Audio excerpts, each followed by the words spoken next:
ومن يضلل فلا هادي له أشهد أن لا إله إلا الله وحده لا شريك له وأشهد أن محمدًا عبده ورسوله يا أيها الذين آمنوا اتقوا الله حق تقاته ولا تموتن إلا وأنتم مسلمون يا أيها الناس اتقوا ربكم الذي خلقكم من نفس واحدة وخلق منها زوجها وبث منهما رجالا كثيرا ونساء واتقوا الله الذي تساءلون به والأرحام إن الله كان عليكم رقيبا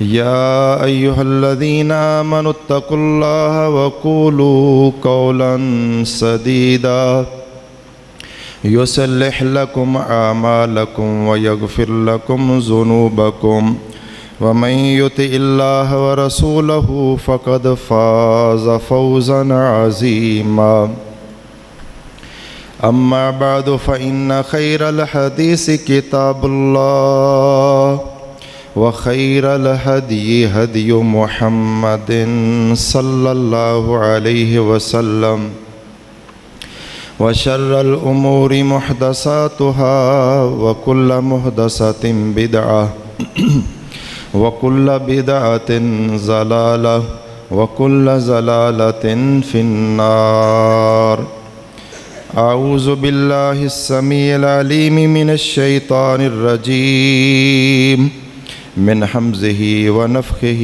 ونفسه هو الذي أرسل رسوله بالهدى ودين الحق ليظهره على الدين كله وكفى بالله شهيدا۔ محترم بزرگوں اور بھائیوں، غزوہ خیبر کے بعد غزوۃ الاعاجیب معروف نام غزوۃ ذات الرقاع کے بارے میں آپ سن چکے ہیں۔ غزوۃ ذات الرقاع کے بعد اور عمرۃ القضاء اگلا خطبہ جمعۃ المبارک انشاءاللہ الرحمن۔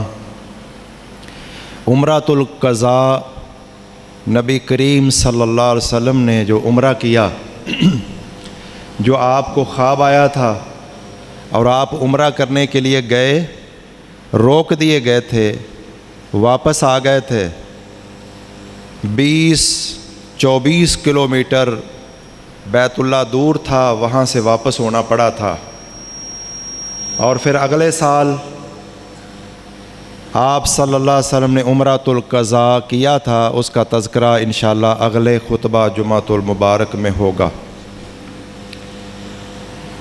غزوہ ذات الرقاع کے بعد اور عمرۃ القضاء کے درمیان کئی ایک چھوٹے چھوٹے سرایہ جن میں صحابہ کرام کو نبی صلی اللہ علیہ وسلم نے بھیجا، ان میں سے آج پہلا سریہ تو عمر بن الخطاب رضی اللہ تعالی عنہ کہ نبی کریم صلی اللہ علیہ وسلم کو پتہ چلا کہ کچھ لوگ اسلام کے خلاف بغاوت پر آمادہ ہیں اور مدینے کے خلاف ہیں، ان کی سرکوبی کے لیے نبی کریم صلی اللہ علیہ وسلم نے عمر بن خطاب رضی اللہ تعالیٰ عنہ کو 30 سواروں کا قافلہ دے کر آپ صلی اللہ علیہ وسلم نے روانہ فرمایا کہ بنو نضر بن معاویہ بن بکر بن حوازن اور بنو جوشم بن بکر بن حوازن، یہ حوازن ایک بہت بڑا قبیلہ تھا، اس کی بہت زیادہ شاخیں ہیں اور یہ بڑے سطوت جبروت والے پاور والے لوگ تھے۔ حضرت عمر رضی اللہ تعالیٰ عنہ کو ایک گائیڈ دیا گیا بنو ہلال قبیلے کا، 30 افراد کا سواروں کا قافلہ لے کر حضرت عمر فاروق رضی اللہ تعالیٰ عنہ ان کے علاقے میں گئے، لیکن اللہ نے دشمن پر خوف اور رعب طاری کر دیا۔ وہ بھاگ گئے اور مسلمان فاتح بن کے واپس لوٹے۔ حضرت عمر رضی اللہ تعالیٰ عنہ کا اس لشکر کا امیر بننا دلائل النبوہ للبیہقی کے اندر اور محمد بن سعد کی الطبقات الکبریٰ کے اندر یہ روایت موجود ہے۔ جب واپس آ رہے تھے تو گائیڈ جو تھا بنو ہلال قبیلے کا، وہ کہنے لگا کہ فلاں قبیلہ جو ہے ان کے اوپر بھی قحط کا دور ہے، اگر ان پر بھی حملہ کر دیا جائے تو مناسب رہے گا۔ لیکن حضرت عمر رضی اللہ تعالیٰ عنہ نے فرمایا کہ مجھے رسول اللہ صلی اللہ علیہ وسلم نے صرف ان قبیلوں پر حملہ کا حکم دیا تھا، لہذا نبی کے حکم کے بغیر کوئی اور قدم اٹھانا جو ہے وہ میں مناسب نہیں سمجھتا۔ چنانچہ کامیاب و کامران ہو کر دشمن پر خوف اور رعب طاری کر کے حضرت عمر رضی اللہ تعالیٰ عنہ ان کا لشکر واپس تشریف لے آئے۔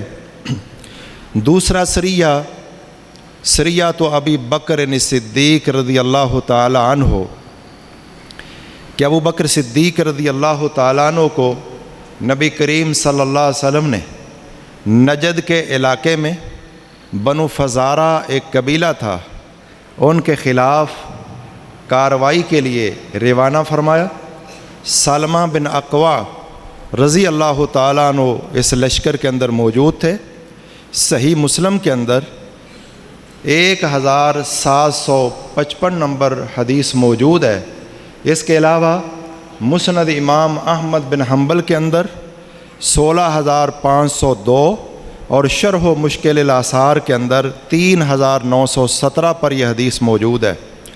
ابو بکر صدیق رضی اللہ تعالیٰ عنہ اس لشکر کے امیر بن کر گئے، اور جب ان لوگوں کے چشمے کے قریب پہنچے، رات وہاں سٹے کیا، آرام کیا، صبح اٹھے، نماز پڑھی، نماز پڑھنے کے بعد اس قوم پر، ان لوگوں پر حملہ آور ہوئے۔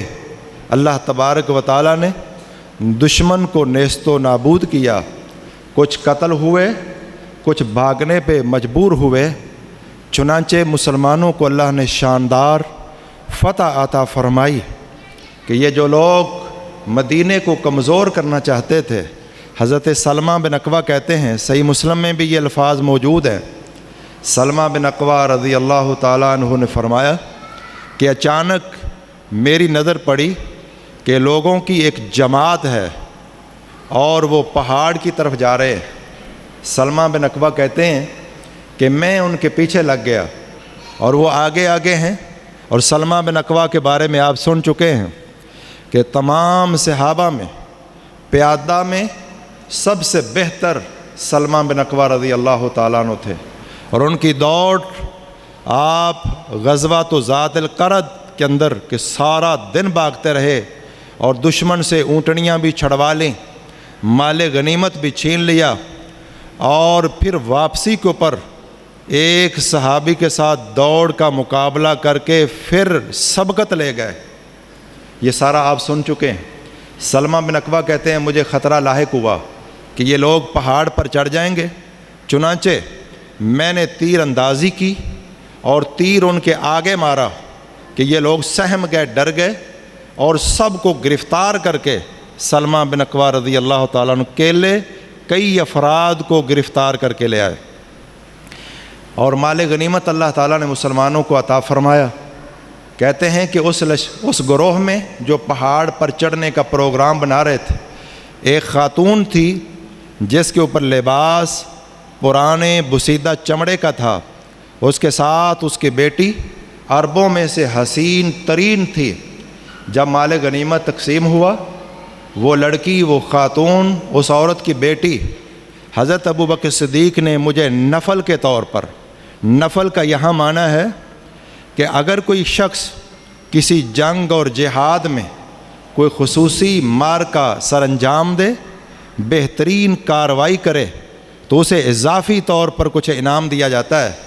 کہتے ہیں ابو بکر صدیق نے وہ خاتون جو انتہائی خوبصورت تھی، اس عورت کی بیٹی مجھے مال غنیمت میں یعنی نفل کے طور پر اعزازی انعام کے طور پر مجھے دی، اور میں واپس کارروائی کرنے کے بعد مدینہ منورہ پہنچے۔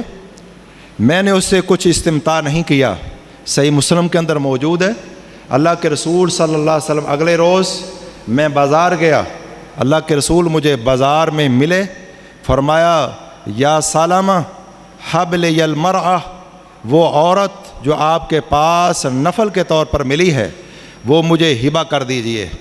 کہتے ہیں میں نے کہا اللہ کے رسول صلی اللہ علیہ وسلم وہ عورت مجھے بہت محبوب ہے اور میں نے ابھی اس سے کوئی استمتاع نہیں کیا۔ کہتے اگلے دن پھر مجھے رسول اللہ ملے، آپ نے فرمایا یا سلامہ حبلی المرأہ للہ ابوکا۔ حضرت سلمہ بن اکوع کہتے ہیں اللہ کے رسول صلی اللہ علیہ وسلم نے فرمایا کہ اے سلامہ وہ خاتون مجھے ہبہ کر دیجئے، للہ ابوک، آپ کے باپ کا کیا کہنا، اللہ ہی کے لیے خوبی ہے آپ کے باپ کی۔ گویا کہ اللہ کے نبی نے اس کے باپ کی تعریف کی۔ سلمہ بن اکوع کہتے ہیں اللہ کے رسول اس عورت سے وہ مجھے بہت پسند ہے اور ابھی تک میں نے اس سے استمتاع نہیں کیا، لیکن میں آپ کو ہبہ کرتا ہوں۔ اللہ کے رسول نے وہ خاتون لے کر مکہ مکرمہ کے اندر مسلمان قیدی تھے، ان قیدیوں کے فدیہ کا طور پر اس لونڈی کو وہاں دیا اور وہاں سے اپنے قیدیوں کو چھڑوایا۔ حضرات یہ کارروائی بعض لوگ کہتے ہیں کہ وہ کون سی جنگ ہے جس میں ابو بکر صدیق کو نبی صلی اللہ علیہ وسلم نے کسی لشکر کا امیر بنایا ہو۔ بھی ابو بکر صدیق بھی یہ لشکر کا امیر بنانا یہ خوبی ہے، ایک فضیلت ہے، لیکن افضلیت کی دلیل نہیں ہے، ورنہ کتنے چھوٹے صحابہ کرام ہیں جنہیں بہت زیادہ لشکروں کا امیر بنایا گیا ہے، اور یہ کام جو آرمی کا ہیڈ ہوتا ہے اسے دیا جاتا ہے، جو جنگی مہارت زیادہ رکھتا ہے، اور اسے کلی افضلیت نہیں نکلتی۔ کیا تمہیں یہ نظر نہیں آتا؟ یہ صحیح مسلم کی حدیث ہے، بخاری کے اندر بھی تذکرہ موجود ہے کہ ابو بکر کو لشکر کا امیر بنایا گیا، کہ ایسے بڑھ کر تمام عالم اسلام کے لیے جو پہلا حج ہوا ہے 9 ہجری کے اندر، اس حج کا امیر ابو بکر صدیق کو بنایا گیا ہے۔ اور اس سے آگے بڑھ کر رسول اللہ صلی اللہ علیہ وسلم نے اپنے آخری ایام میں 17 نمازیں ابو بکر صدیق رضی اللہ تعالیٰ عنہ نے تمام صحابہ کو اللہ کے رسول نے پیچھے کھڑا کیا ہے، ابو بکر صدیق رضی اللہ تعالیٰ عنہ کو آگے کھڑا کیا ہے۔ بہرحال ذکر کرنے کا مطلب یہ ہے کہ صحیح مسلم کی 1755 نمبر حدیث، اور اس طرح مسند احمد بن حنبل شرح و مشکل الآثار اور دیگر کتب حدیث کے اندر موجود ہے کہ ابو بکر صدیق کو بنو فزارہ کے خلاف کارروائی کرنے کے لیے لشکر کا امیر بنا کر بھی بھیجا ہے۔ یہ دوسرا سریہ ہے۔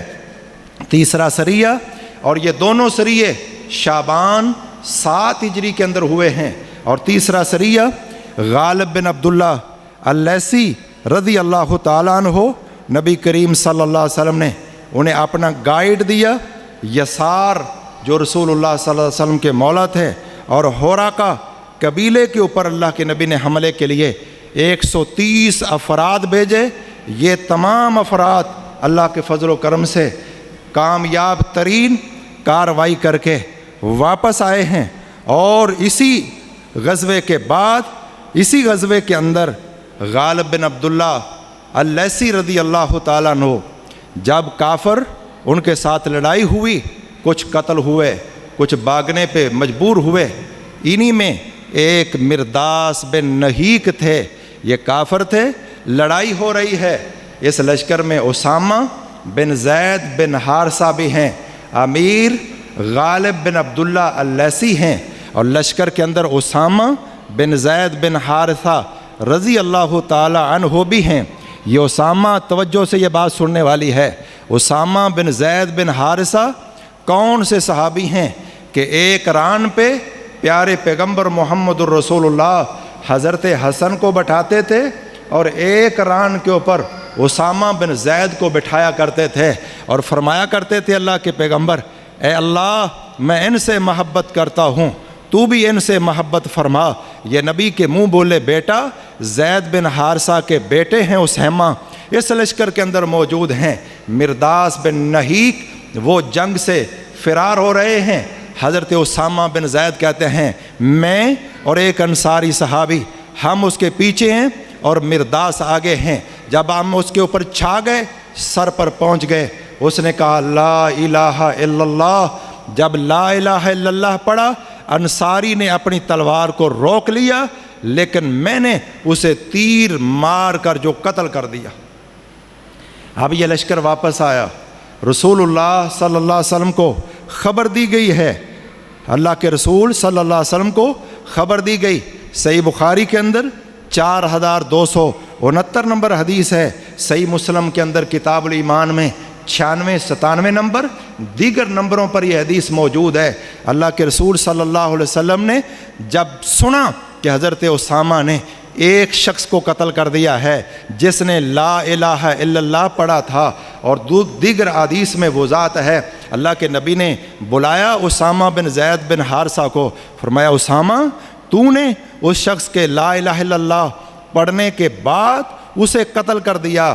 فرمایا کانا متعوذا، اللہ کے رسول وہ تو جان بچانے کے لیے اس نے کلمہ پڑھا تھا۔ اور پھر بخاری میں یہ لفظ نہیں ہیں، دیگر حدیثوں میں موجود ہیں، اللہ کے رسول اس نے ہم سے جنگ کی، فلاں شخص کو قتل کیا، فلاں شخص کو قتل کیا، لیکن اب جب وہ مغلوب ہوا، ہماری تلواریں مطلب اس کے سر پہ پہنچی، تو اس نے جان بچانے کے لیے کلمہ پڑھا ہے۔ اللہ کے رسول صلی اللہ علیہ وسلم نے فرمایا تو نے اس کے سینے کو چیر کر دل کو کیوں نہیں دیکھ لیا کہ اس نے کلمہ جان بچانے کے لیے پڑھا ہے۔ پھر اللہ کے رسول صلی اللہ علیہ وسلم نے فرمایا ما تصنع بلا الہ الا اللہ اذا جاءت یوم القیامہ، اسامہ جب قیامت کے دن لا الہ الا اللہ کا کلمہ آئے گا تم اس کا کیا جواب دو گے؟ ما تصنع بلا الہ الا اللہ، کل قیامت کے دن جب اس کا کلمہ تمہارے سامنے آئے گا کیا جواب دو گے؟ فرمایا ہمیشہ اللہ کے رسول اس لفظ کو دہراتے رہے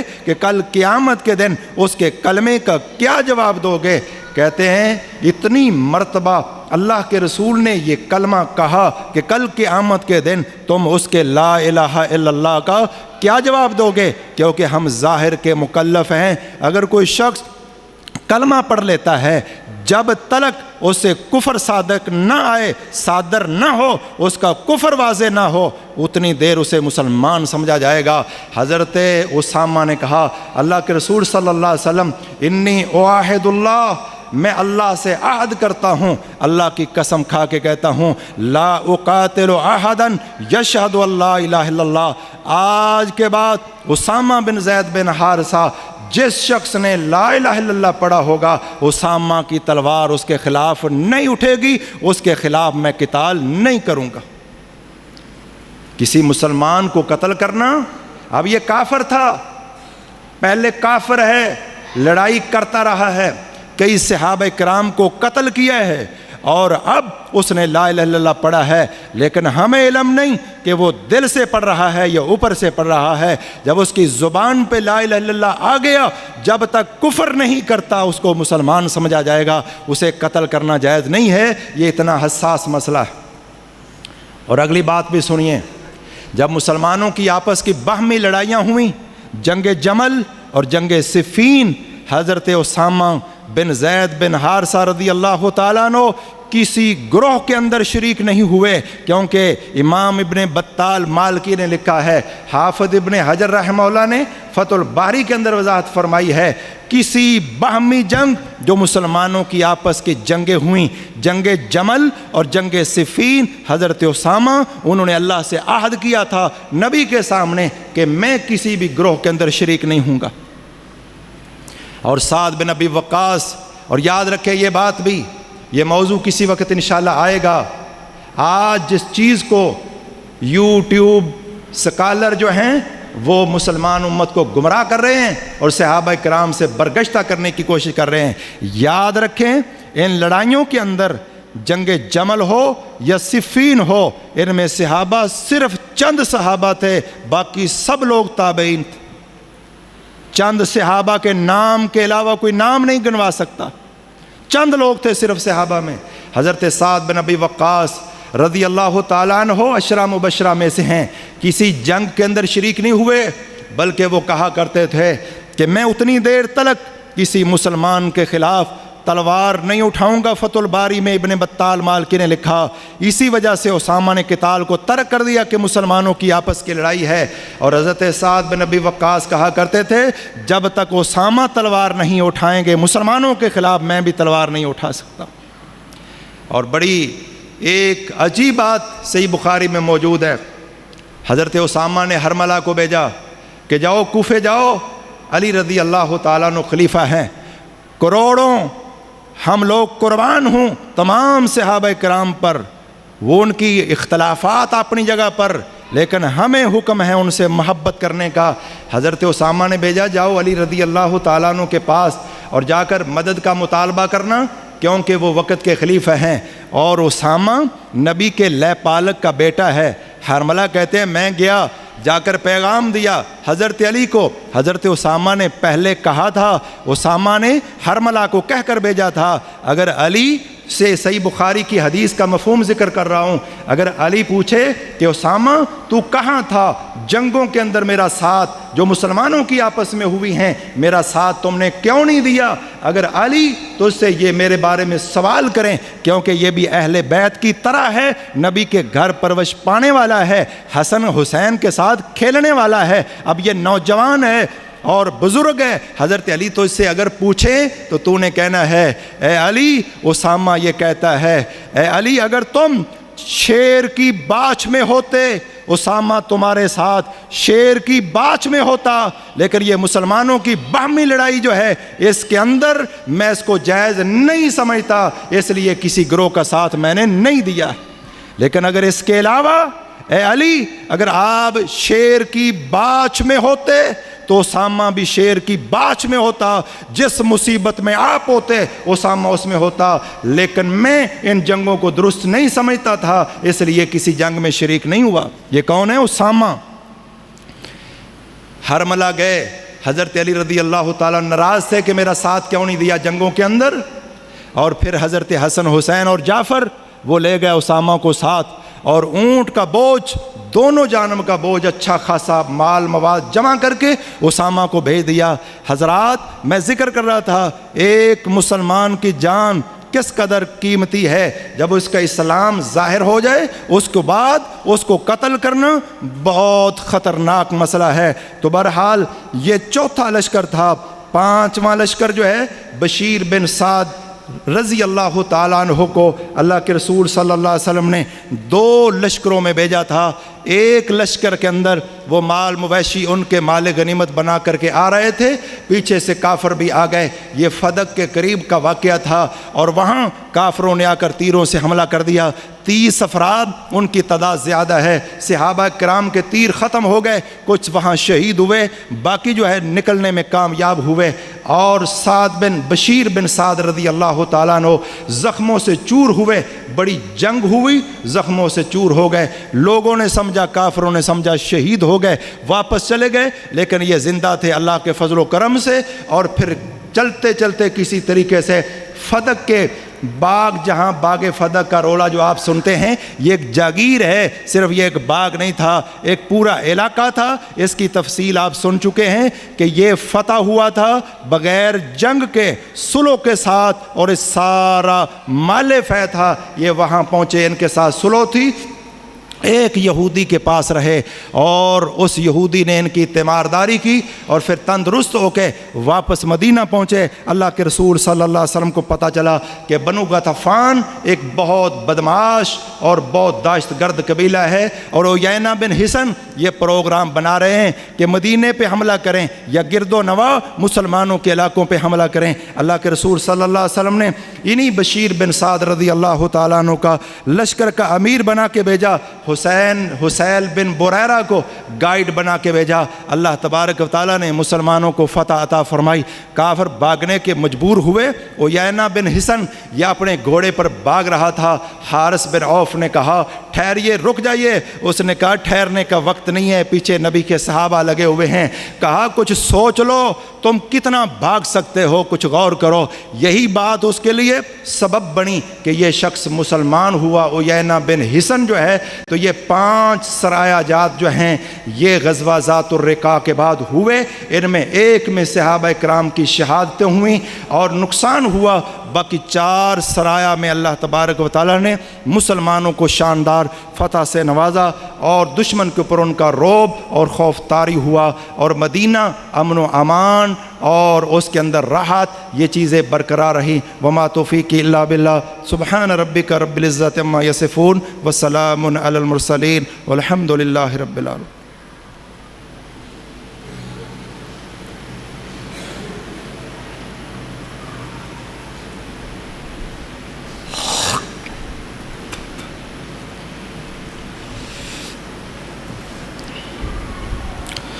ان الحمد للہ نحمده ونستعینه ونستغفره ونعوذ باللہ من شرور انفسنا ومن سیئات اعمالنا من يهده الله فلا مضل له ومن يضلل فلا هادي له واشهد ان لا اله الا الله وحده لا شريك له واشهد ان محمدا عبده ورسوله۔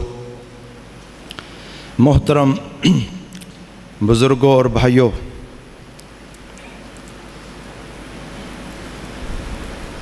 اسی سال 7 ہجری میں انہی ایام میں کو آگے پیچھے ایک واقعہ ہوا۔ یہ واقعہ ہمارے عرف میں گرد و نواح میں بالکل الٹ بیان کیا جاتا ہے، حالانکہ صحیح بخاری کی حدیث ہے، صحیح مسلم کی حدیث ہے، لیکن ہمارے لوگ انتہائی الٹ پلٹ بیان کرتے ہیں۔ آپ نے لفظ بلفظ اس کو توجہ سے سننا ہے۔ صحیح بخاری کے اندر 4372 نمبر، صحیح مسلم کے اندر 1764 نمبر، اور صحیح ابن حبان، مستدرک حاکم، سیرت ابن اسحاق، دیگر کتب کے اندر یہ واقعہ منقول ہے۔ اللہ کے رسول صلی اللہ علیہ وسلم نے صحابہ کرام کا گھڑ سواروں کا ایک لشکر نجد کی جانب بھیجا۔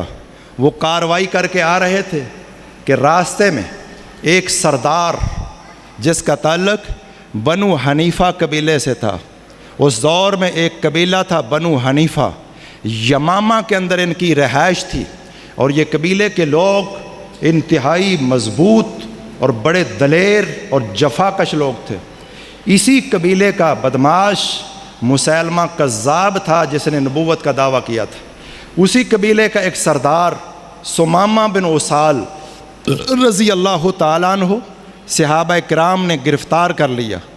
گرفتار کر کے اس کو مسجد نبوی کے ستونوں میں سے ایک ستون کے ساتھ باندھ دیا۔ میں نے ذکر کیا صحیح بخاری 4372 نمبر پر، صحیح مسلم 1764 نمبر پر یہ حدیث موجود ہے، اور ابن حبان وغیرہ میں یہ الفاظ بھی موجود ہیں۔ صحابہ کرام نے سمامہ بن اسال کو مسجد نبوی کے ستونوں میں سے ایک ستون کے ساتھ باندھ دیا۔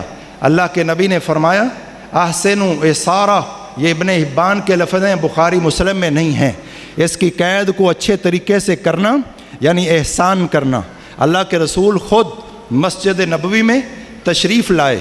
سمامہ بن اسال بنو حنیفہ کا سردار، بڑا سمجھدار، زیرک، فصیح اور بلیغ شخص تھا۔ اللہ کے رسول آئے سمامہ کے پاس، اور سمامہ سے آ کر آپ نے کہا ماذا عندک یا سمامہ، ماذا عندک یا سمامہ۔ طالب علم بھائی ذرا غور سے ترجمے پہ بھی توجہ کرتے جائیں۔ اے سمامہ، تیری ہمارے بارے میں کیا رائے ہے؟